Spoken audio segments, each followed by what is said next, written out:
Exacto. Eso fue así. Ok, Reemplazaron una un cosa, tirano por el otro. claro, ellos lo que hicieron fue, ok, vamos a decir, sacaron a las tropas alemanas, pero se impusieron ellos, impusieron su sistema. Claro, también hay que tener contexto que se repartió el mundo, se Ujú, repartió Europa en dos, ujú, tan sencillo como eso. Este, pero, y posteriormente que sucedan otra serie de incidentes, porque a pesar de que, como uno lo ve, el sistema bipolar fue un sistema estable en la política internacional, ujú, generó estabilidad de alguna manera u otra, pero obviamente que habían los conflictos en varias regiones del mundo ujú, que, como, que se estaban suscitando, y también se da de la, el contexto del proceso de descolonización ujú. del mundo, tanto en África, en Asia, en el cual ellos estaban buscando de alguna manera u otra futuros adeptos para que se plegaran hacia cuál de los dos polos se identifica, hacia esos dos polos geopolíticos se identificaban.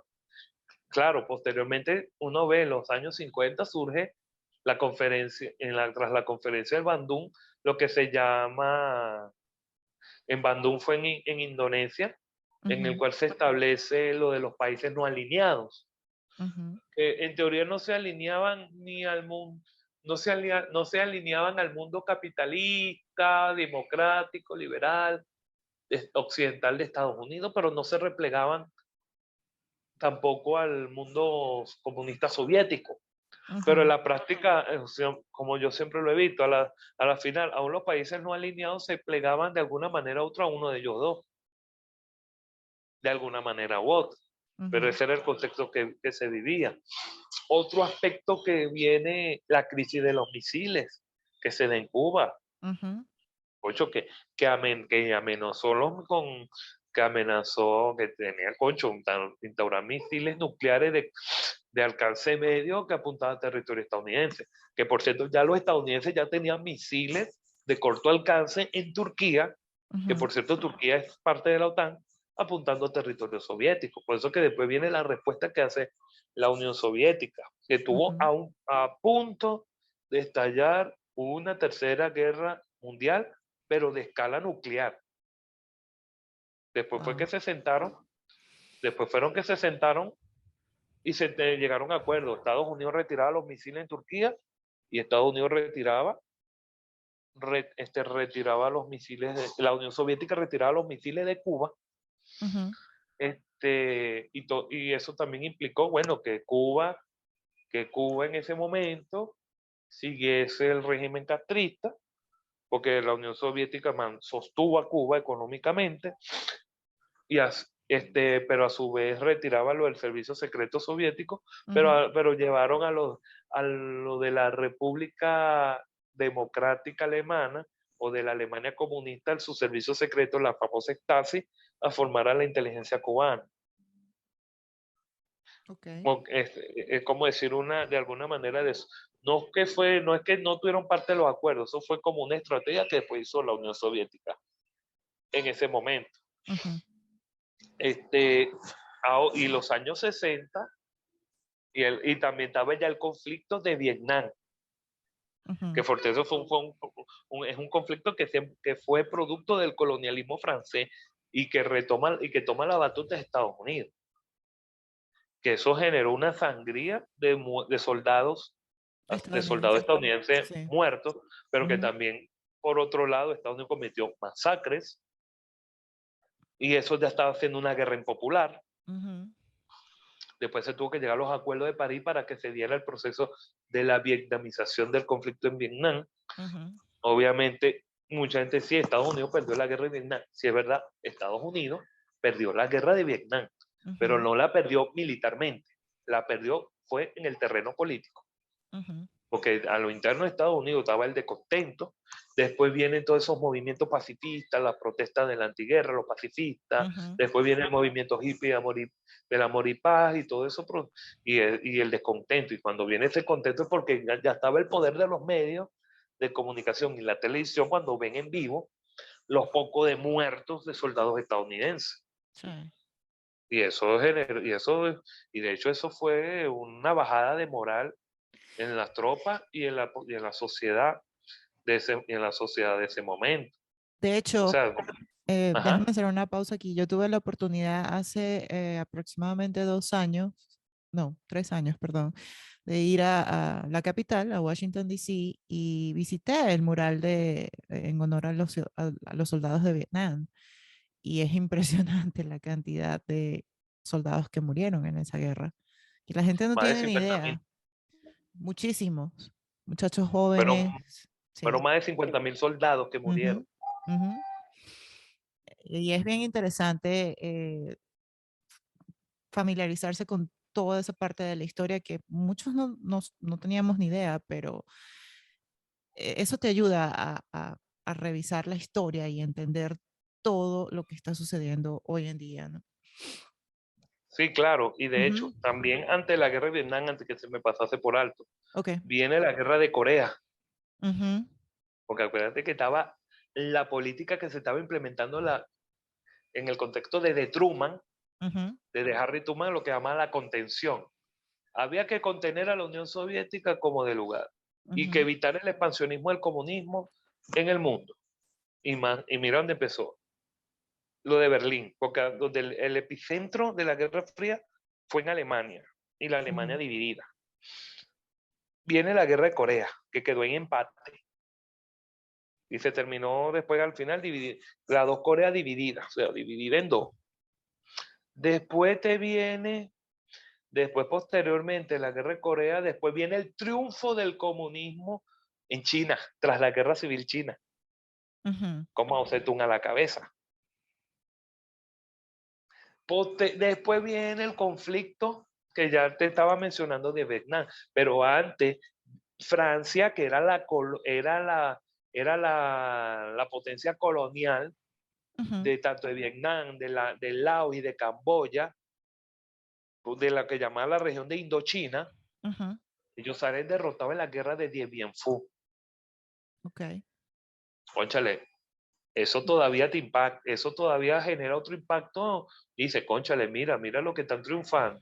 Claro, después se establece la división de la Alemania, perdón, Vietnam en dos. Vietnam del Norte los comunistas y Vietnam del Sur, de la cual, pero como el régimen del Sur siempre fue un gobierno, gobiernos militares y dictatoriales, Ujú, corruptos, pero como estaba el contexto de la Guerra Fría, Estados Unidos tenía que apoyarlo de alguna manera u otra para frenar la expansión del comunismo por medio de Vietnam del Norte y de las ujú. guerrillas y de las famosas guerrillas que llamaban Vietcong, que la guerrilla Vietcong eran entrenadas por Vietnam del Norte, pero eran habitantes del sur de Vietnam. Que por cierto, originalmente la presencia estadounidense empezaron apenas menos de 10.000, que eran de asesores técnicos, pero después mira cómo terminó, que por cierto fue una guerra no declarada, y Ujú. llevaron a tener 500.000 tropas estadounidenses. Wow. Y que la guerra de Vietnam no fue, también estaba, y que se extendía a Laos y Camboya, porque se estaban enfrentándose también los famosos gemeres rojos, a los famosos gemeres rojos, lo que Ujú, llaman que pues implementaron después la República de Campuchea, después que ya Estados Unidos se retira de Vietnam, y ellos también se salen de la zona del delta del Mekong, ahí donde se apoderan, ahí donde después se apoderan de esos países, los comunistas, en tanto en Laos, en Camboya, y obviamente Vietnam que gana la guerra y unifica el territorio. Y eso fue un retroceso para Estados Unidos a nivel geopolítico. Y aparte que venía seguir, y aparte que ellos tenían la tesis, la teoría del efecto dominó.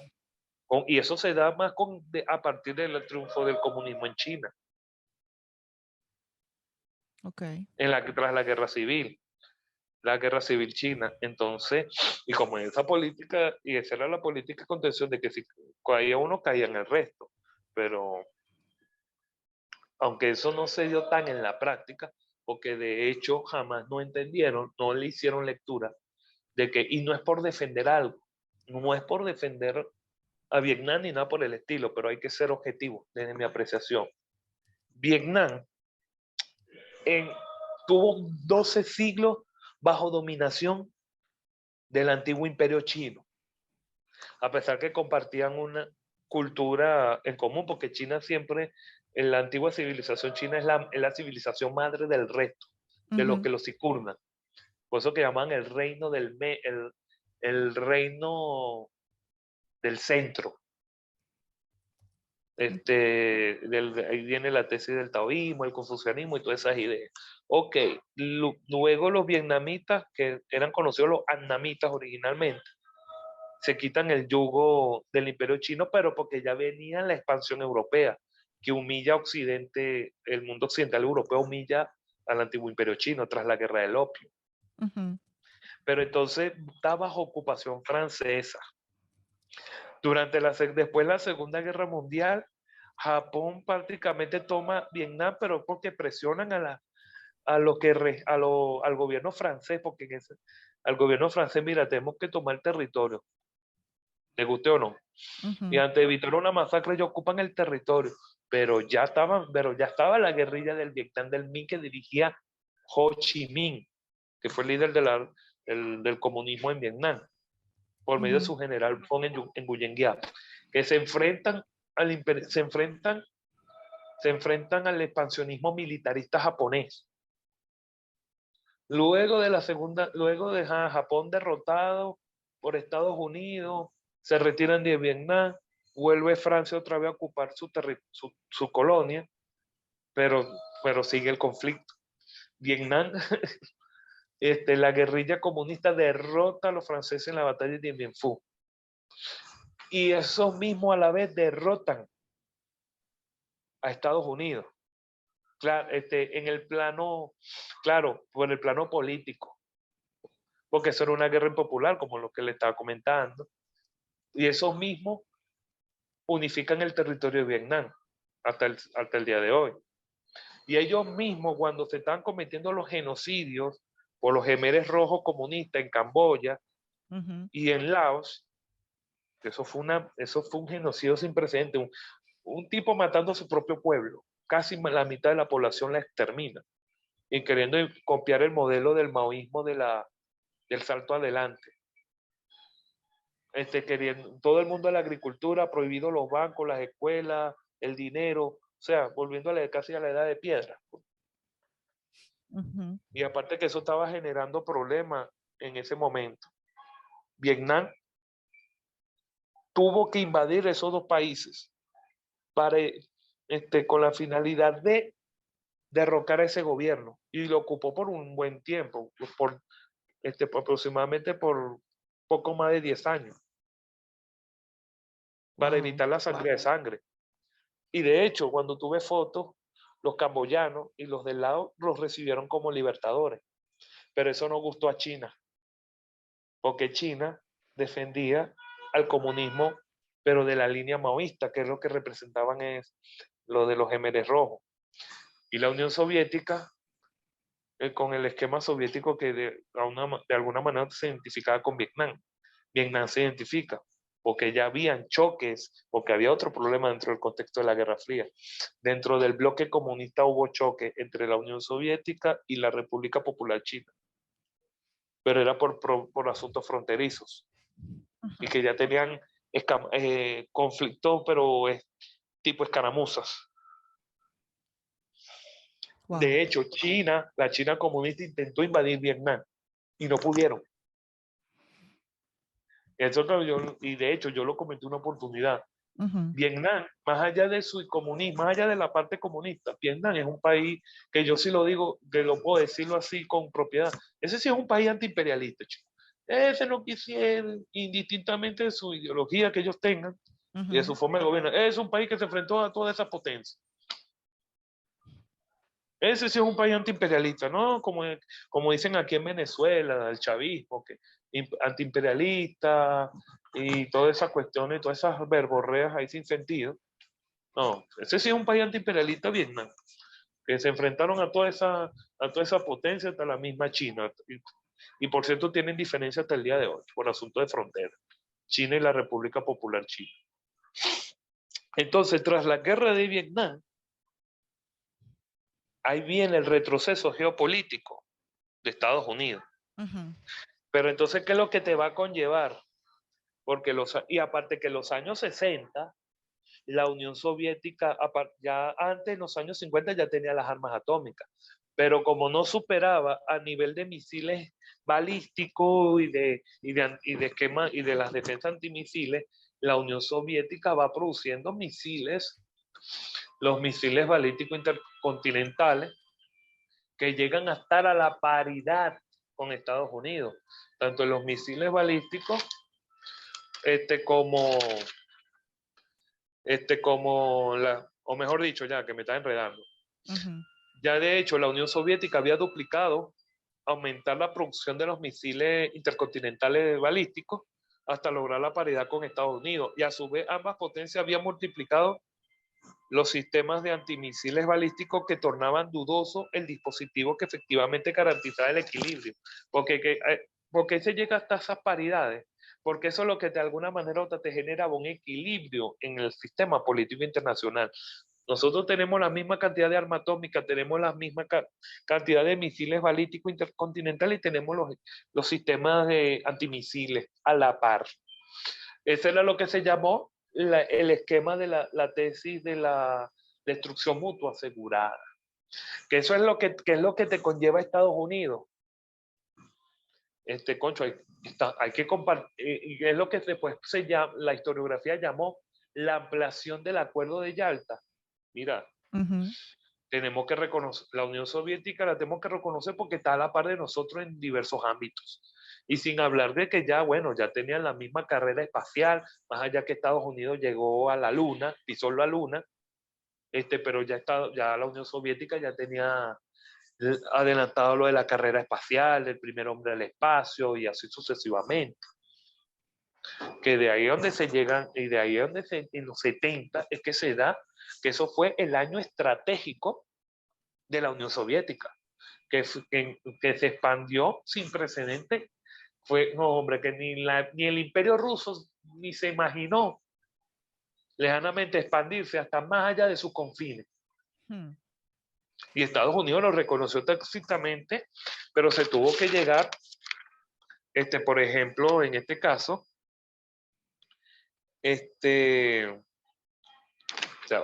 un momentico para no perder el hilo, porque tengo unos ciertos apuntes, pero es para no perder la secuencia.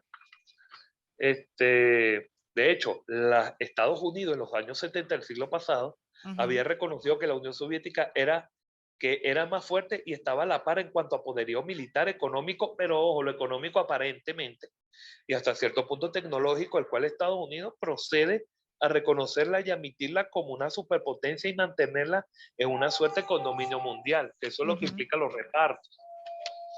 La fecha clave fue en el encuentro del presidente de Estados Unidos, Richard Nixon, con el secretario general del Partido Comunista de la Unión Soviética, Leonid Brezhnev, en el año 72, que fue como el primer paso de ese reconocimiento, ya que las superpotencias se necesitaban abrir una nueva etapa de la coexistencia, porque estaba el proceso de la contención, y en el cual, ya que en los años 60 la confrontación entre ambas había comenzado a recrebajarse, lo que resultaba imperioso recomponerlo y así evitar una deriva muy peligrosa de una relación bipolar, es decir, como lo que se vio en la crisis de los misiles, que eso fue lo más cercano a un conflicto de escala global y nuclear, que es lo peor del caso. Que de hecho, como ya les había mencionado, la Unión Soviética había duplicado la producción de los misiles balísticos intercontinentales hasta lograr la paridad con Estados Unidos. Ambas superpotencias habían multiplicado los sistemas de antimisiles balísticos que tornaban dudosos dispositivos que efectivamente garantizaban el equilibrio, lo que llama la mutua destrucción asegurada. Eso ya lo había mencionado. También hubo otros aspectos que también resultaron decisivos en cuanto a la aserción del reconocimiento de la Unión Soviética como parte del condominio mundial, y así en cuanto a su incremento de prestigio y obtención de ventaja en relación con Estados Unidos. Esta realidad se relacionaron con lo ocurrido en el epicentro de la Guerra Fría. Por un lado, en Alemania, se da el acercamiento chino-estadounidense, que por cierto se da en el medio del contexto del conflicto de Vietnam. Y a su vez, con la Conferencia de Seguridad y Cooperación que se celebró en Helsinki, en Finlandia. Y eso hay que ver el primer punto. De hecho, en el caso alemán se implementa la política porque como ya se estaba dando, como se dio en las dos superpotencias, de llegar a esa etapa de esa coexistencia pacífica, de esa coexistencia, lo que también se llama distensión. En el caso, Alemania da un primer pulso, o sea, la República Federal Alemana, o sea, la Alemania democrática auténticamente, en el cual que buscaba con la implementación de la política que llaman Ostpolitik, Ujú, era de reducir las tensiones y abrir el comercio con Europa, con el este de Europa que estaba bajo la órbita soviética, igualmente los países de Europa Occidental, de comerciar con los países de la Europa del Este bajo control comunista. Y el primer paso lo da la Alemania, la Alemania democrática, liberal, y a su vez, y de mejorar las relaciones con la Unión Soviética. Y de hecho ellos abandonaron la doctrina Hallstein, que sostenía que la República Federal Alemana era la única representante del pueblo alemán y por lo tanto nunca establecería las relaciones diplomáticas con ningún país que reconociera a la República Democrática Alemana, es decir, la Alemania comunista, a excepción de la Unión Soviética. Y la inviolabilidad del status quo territorial en Europa Central, es decir, ahí se da un primer acuerdo de la distensión y de cual ahí de alguna manera u otra se establece ese status quo. ujú, Ni uno ni una superpotencia, ni la superpotencia de Estados Unidos ni la Unión Soviética iban a respetar ese status quo. ujú, Después se da el acercamiento chino-estadounidense porque bien, estaba, aparte del contexto del conflicto de Vietnam, ya habían, ya habían choques militares muy a pequeña escala entre la Unión Soviética y la República Popular China por en torno a una disputa fronteriza en la isla, en la, en el torno a una isla en el río Usuri, que ujú, también en, en chino es Chenbao, el río el río que actualmente China lo llama Chenbao. Eso lo observan bien Estados Unidos, pero la administración Nixon propiamente con un personaje muy clave que fue, que fue asesor de seguridad nacional y posteriormente fue secretario de Estado, Henry Kissinger, que es el que hace los primeros viajes en secreto a China para ujú, buscar el acercamiento con Estados Unidos y abrirse al mundo, que después se concreta posteriormente el encuentro de la visita de Nixon a China, de encontrarse con Mao Zedong después de más de 20 años de que China no tenía relaciones ni con Estados Unidos ni con el resto del mundo. ujú, Que se permitió ese acuerdo y con todo el objetivo era, y también con ese fin de que de alguna manera u otra, China no es que iba a ser aliada de Estados Unidos, pero que iba, de alguna manera u otra te permitía tener mayor acercamiento con Occidente y de alguna manera u otra ir cercando, eso era una especie de pivote ujú. para así frenar las pretensiones de Estados Unidos, no, de la Unión Soviética. Y hay otro acuerdo, y eso es lo que después posteriormente permitió pero claro, previos pasos de que China se pudiese aperturarse al comercio con Occidente. Ujú, Y después de ayudarle, darle asistencia, pero claro, tuvo que esperar la muerte de Mao Zedong para que se pudiese implementarse la reforma a lo interno y después venir las inversiones extranjeras, pero en las zonas que yo denomino las zonas exclusivas, las zonas económicas exclusivas. Hay un acuerdo también importante que en este caso que se tuvo que llevarse, que fue en otro de los aspectos que llegaron a esos acuerdos para que existiese esa coexistencia y el reconocimiento de Estados Unidos a la Unión Soviética como una superpotencia, es decir, la Unión Soviética una superpotencia. ujú, En este caso fue en el año de 1975 que se realizó en la capital de Finlandia, en Helsinki, la Conferencia sobre Seguridad y Cooperación en Europa. Y a juzgar por los resultados, fue acaso el año estratégico de la Unión Soviética, porque ujú, la Unión Soviética tuvo su año estratégico desde el 75 hasta el 80. en el cual en relación a su posicionamiento, a la búsqueda adecuada y sucesiva de reconocimiento y el inicio de una nueva era en la política exterior, de hecho, en efecto, sin entrar a considerar ciertos aspectos declarativos sobre los principios en relación a los 35 estados participantes de la reunión, que por cierto fue la más representativa de los jefes de Estado europeos desde el Congreso de Viena en 1815, que por cierto en ese contexto era el fin de la guerra, cuando Napoleón termina siendo derrotado definitivamente en la batalla de Waterloo, y se tenía que reordenar el sistema internacional de ese momento, teniendo en cuenta que el epicentro del mundo era Europa. De hecho, que en ese caso, por un lado, que se logra obtención de propósito y reconocimiento de Helsinki, de ampliar, ratificar y garantizar a escala internacional las potestades políticas territoriales soviéticas en su extenso ámbito de influencia en Europa, es decir, todo en lo que llaman la cortina de hierro, en la Europa del Este. A su vez, que es lo que ahí se terminó de llamarse la conferencia de Yalta II ampliada. Es decir, se respetaba el status quo del espacio europeo. La Unión Soviética no iba a expandirse más allá, ni tampoco Estados Unidos. ¿Sí? O sea, se respetaban se respetaba ese posicionamiento. Estados Unidos le reconoce por la paridad que llegó a tener la Unión Soviética, de que sí, es una superpotencia que estamos en paridad, que están en paridad con Estados Unidos en varios aspectos.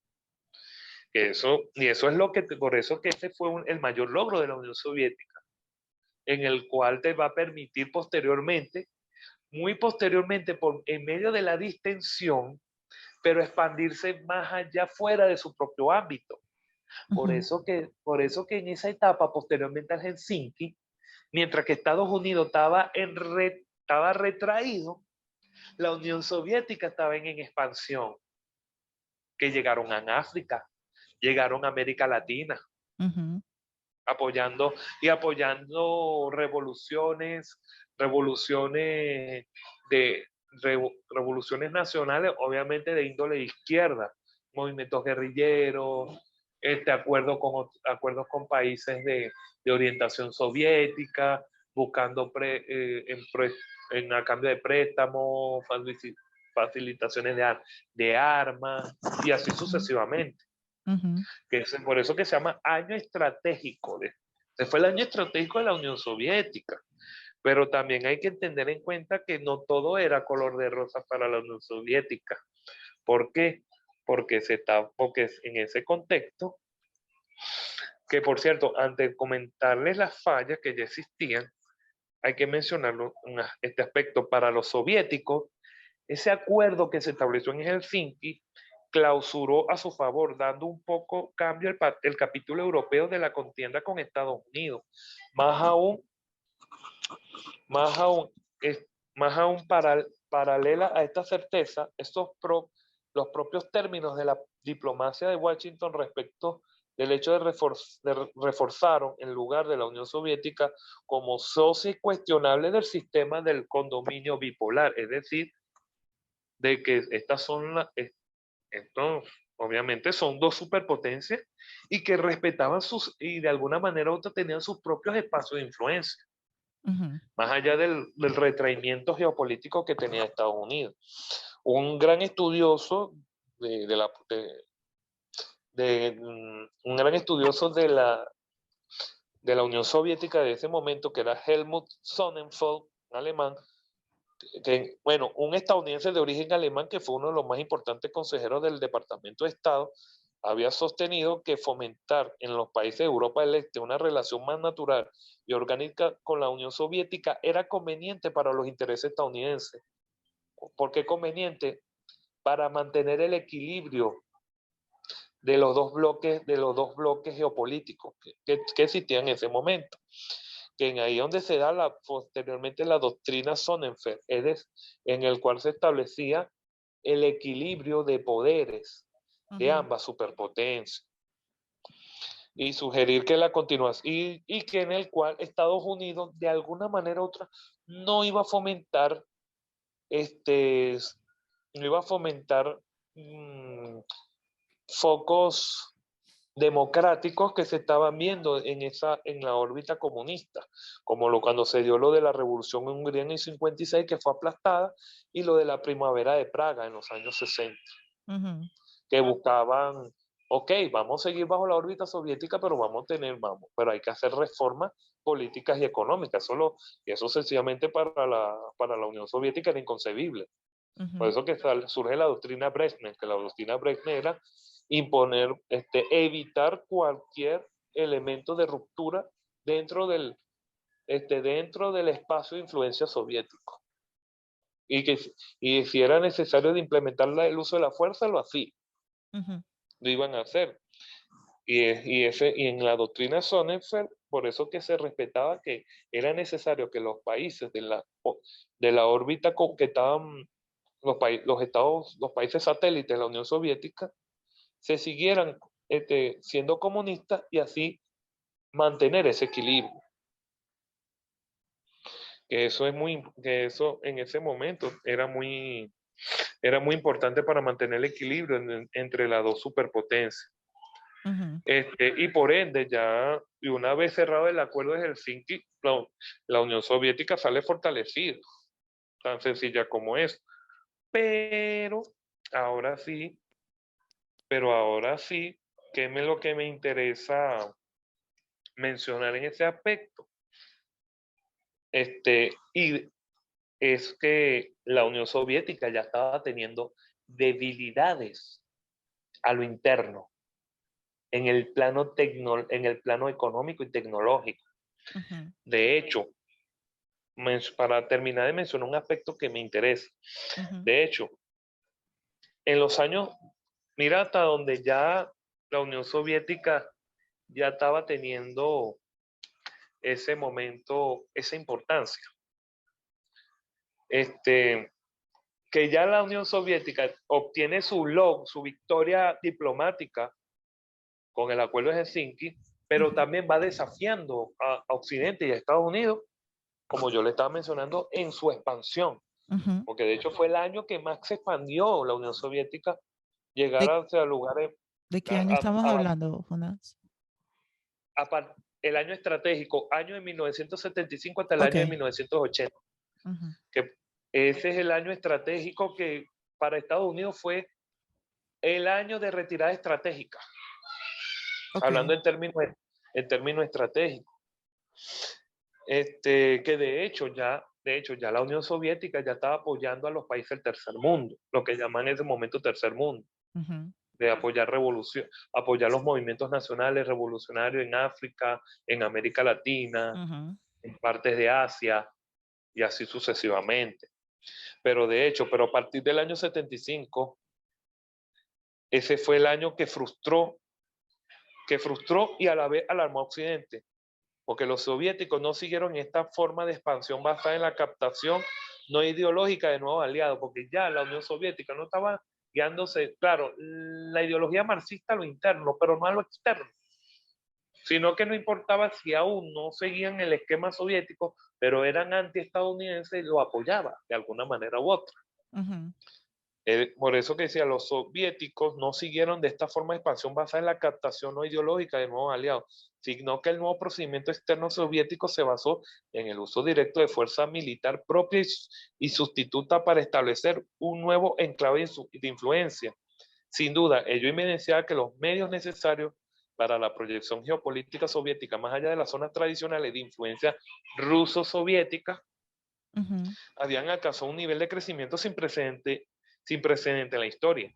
ujú, En primer punto, en este sentido, la toma de poder en Luanda, o sea, en Angola, por parte del Movimiento de Liberación Popular de Angola, que por cierto ya Portugal se había retirado, ya había dejado de ser el que dominara Angola.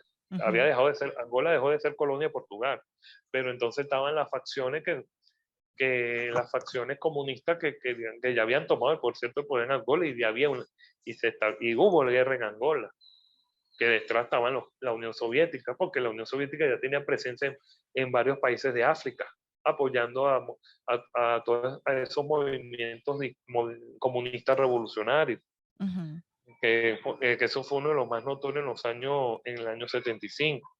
De hecho, en la segunda mitad de los años 70, África prácticamente se convirtió en la principal zona de coto de influencia de la Unión Soviética, sea de forma directa o indirecta, desde Argelia, ujú, Libia, Namibia, Rhodesia, que actualmente Zambia es el país actualmente es el país que se llama Zambia, y también Zimbabue, ujú, pasando por Etiopía, por Somalia, por Benin y entre otros países, que por cierto, la intervención del régimen de Brezhnev, se le llegó a calificarle a Brezhnev como Brezhnev el africano.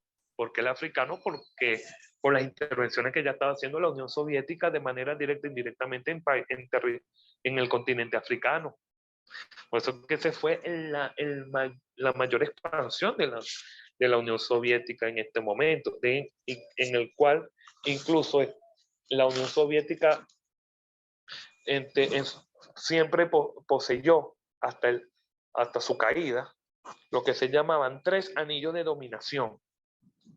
El primer punto, el imperio comunista, que es global. El segundo, que es el imperio soviético, que se refería al dominio en la Europa del Este. ujú, Y el tercero, que es el imperio ruso, que era propiamente la Unión Soviética. Y las 15 repúblicas que conformaban la misma. Esos eran sus tres anillos de dominación geopolítica en ese momento. Bueno, ya de hecho, ya la Unión Soviética ya estaba en el anillo del imperio comunista global. Eh, pero ahora, ¿dónde es que empieza después? En este caso, en este caso, y no hay que olvidarse también que ya en la última etapa ya estaban penetrando en Oriente Medio. ujú, Pero en este caso no tanto por el factor ideológico, sino como los famosos estados clientes, como el caso de Irak, ujú, porque como el caso de Irak y Siria, porque fueron países que le adquirían armas a la Unión Soviética, lo que llaman estados clientes. ujú, Y eso le permitía también de la Unión Soviética de tener mayor presencia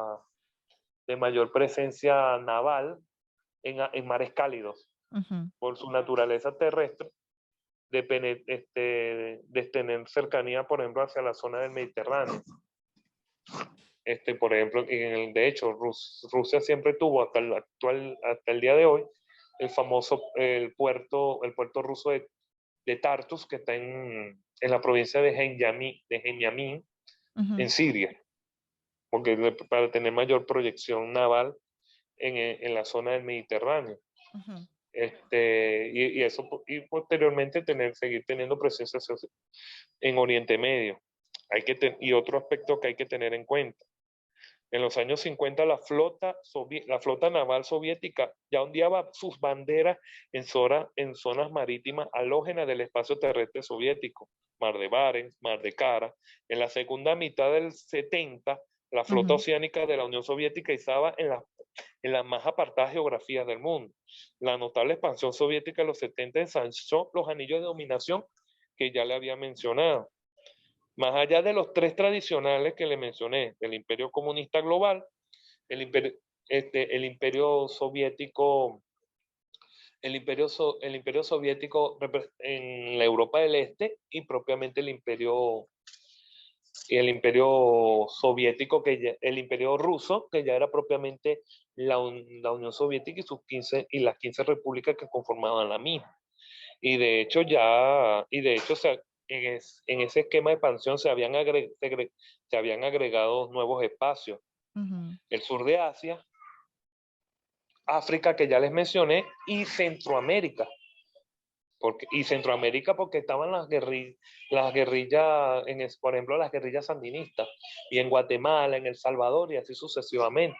Pero ojo, no es que la Unión Soviética no actuaba directamente allí, utilizaba a Cuba ujú, como lo utilizaba tanto para Centroamérica y en otras partes de América Latina y para África, porque Cuba participó en cuantas guerras que hubo en África, Angola, en el Congo, en Somalia, en la guerra de Somalia, en lo que llama la guerra de Ogaden, entre otros, y Ujú, así sucesivamente.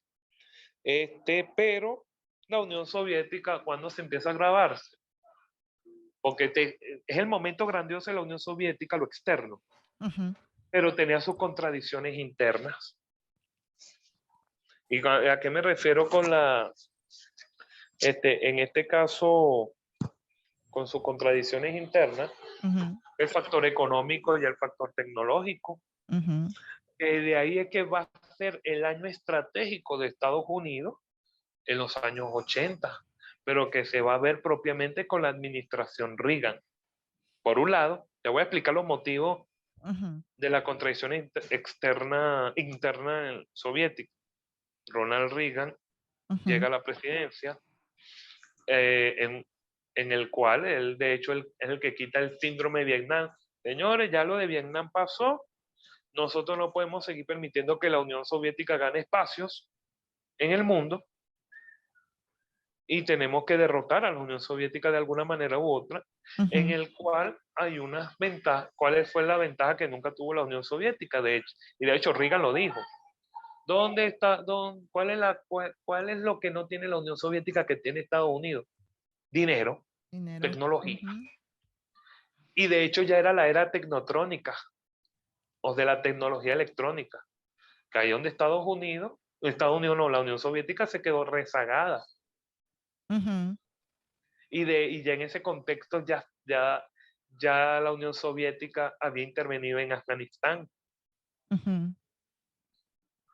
que ese fue el Vietnam soviético, y ahí fue uno de los puntos álgidos que permitió, eso fue una de las causas principales de la caída aparte de la derrota de la Unión Soviética en Afganistán. Eso fue Ujú. lo que te conllevó a la derrota de la Unión Soviética en territorio afgano. Ahora cuando hablamos de estas contradicciones, internas de la Unión Soviética, es que incluso desde hace décadas, y propiamente se hablaba, mira, la Unión Soviética necesitaba reformar su economía. Ujú. No propiamente en lo político, pero sí de reformas económicas, de producción, porque si bien Déjame pausar un momentico ahí para preguntarte algo. ¿Cómo era la diga, economía de la Unión Soviética? Porque eso es importante destacarlo, ¿no? no, ajá, ¿Cuál era su economía? mira, la economía fundamentalmente de la Unión Soviética siempre se basó en el intervencionismo del Estado, que es Ujú, lo que algunos llaman capitalismo de Estado. Toda empresa, hasta lo más, toda empresa era del Estado soviético. ujú, Todo lo que se hacía era el Estado. El Estado era todo, ujú, en todos los aspectos, ¿no? En lo económico, en lo político, en lo científico, en lo social, en las ayudas sociales, en todo.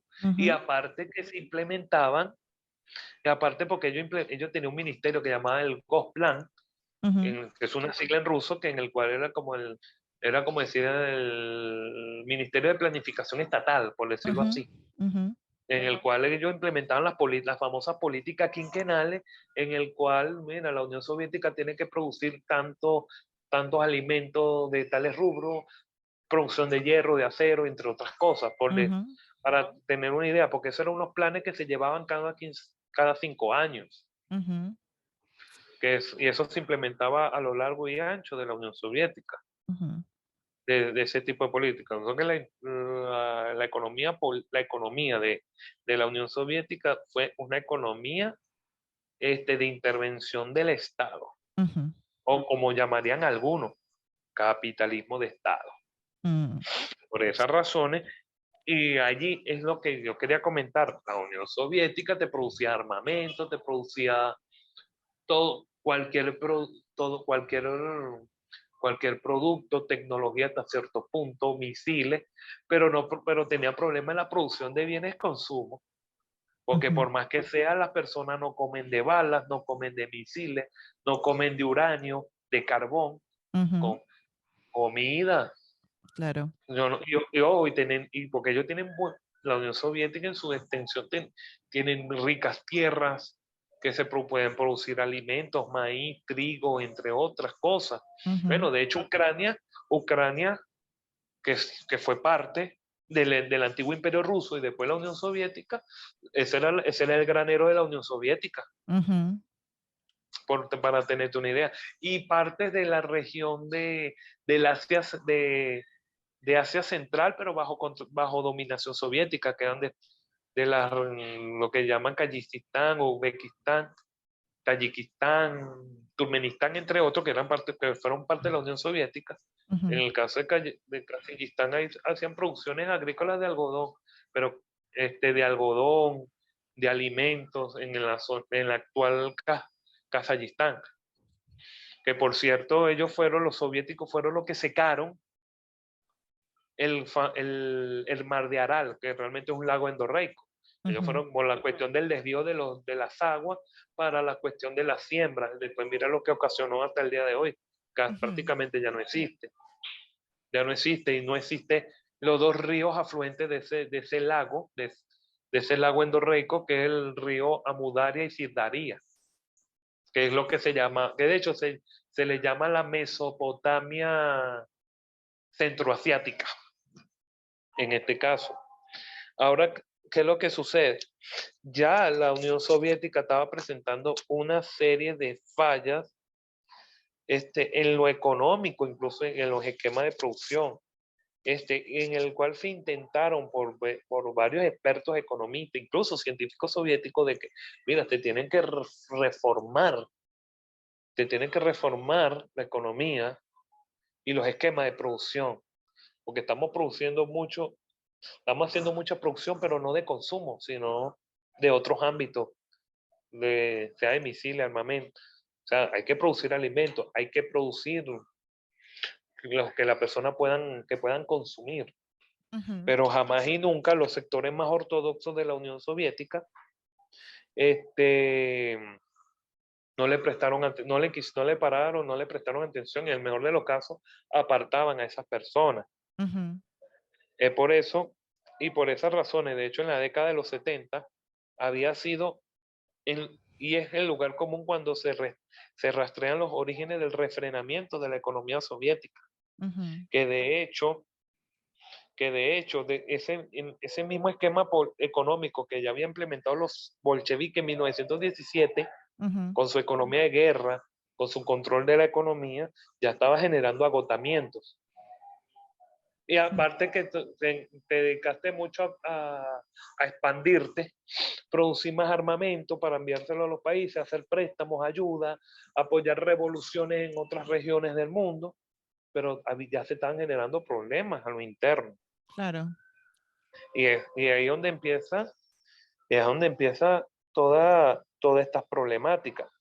Que por otro lado, política e ideológicamente, el camino si política y ideológicamente el camino fue desacertado, no menos lo fue la deriva económica, Ujú, puesto que la planificación hipercentralizada, porque todo era el Estado lo que planificaba todo, tuvo como consecuencia un desarrollo no económico de la economía, un esfuerzo intensivo que entró en crisis cuando la Unión Soviética tuvo que hacer frente a los desafíos y exigencias de la era tecnotrónica de los ujú, años 70.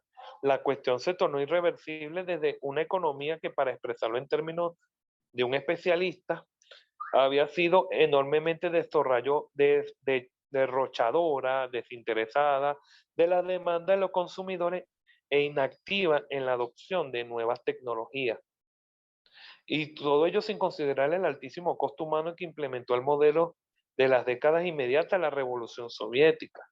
ujú, O sea, desde que nació la Unión Soviética, ese era un modelo, cuyo modelo económico, más allá que pudo haber tenido éxito de la época de Stalin, que fue el que llevó a la Unión Soviética a ser una superpotencia económica, militar, industrial, ujú, pero eso iba a conllevar al fracaso, porque de hecho fue con Stalin que llevó a la Unión Soviética donde la llevó, fue con Stalin, ujú, pero que iban a tener una serie de problemas que si más adelante, si no hacían las correcciones pertinentes, y sin hablar de los casos de corrupción que se vivió siempre en la Unión Soviética, porque de ahí surgieron la nueva clase de lo que llamaban la nomenclatura de gente que se enriquecieron a través de la corrupción Sí, y como libertad. sucedió en Venezuela, ¿no? Que Claro, siempre hay pero un sector. que eso se vio, pues, y donde se vio propiamente fue después de la caída de la Unión Soviética en los años 90. Ujú, Que claro, no voy a adelantarme a eso porque no me voy a adelantarme propiamente a eso, pero de ahí donde empieza también otras, esas problemáticas, aparte del derroche, la corrupción, lo que estaban llevando este, a la Unión Soviética a esa postración que se estaba viviendo en lo económico. De ujú, hecho, un historiador norteamericano que se llama Martín ujú, Malia escribe que a esta suerte de ecuación binaria que se asocia al deterioro sin salida con 1917, sosteniendo lo que existió, fue lo que llama un fatal flaw, radicado en el núcleo ideológico del régimen que intentó construir un tipo de socialismo que jamás había existido. Por tanto, el intento se basó en una combinación de ilusión ideológica, por eso que las ideologías son cegueras, y coerción cruel, es decir, la fuerza, la represión. Pero sin entrar a este debate, el dato contundente son los propios datos y hechos contundentes que de modo de alarma presentaban los funcionarios intelectuales de la Unión Soviética. ujú.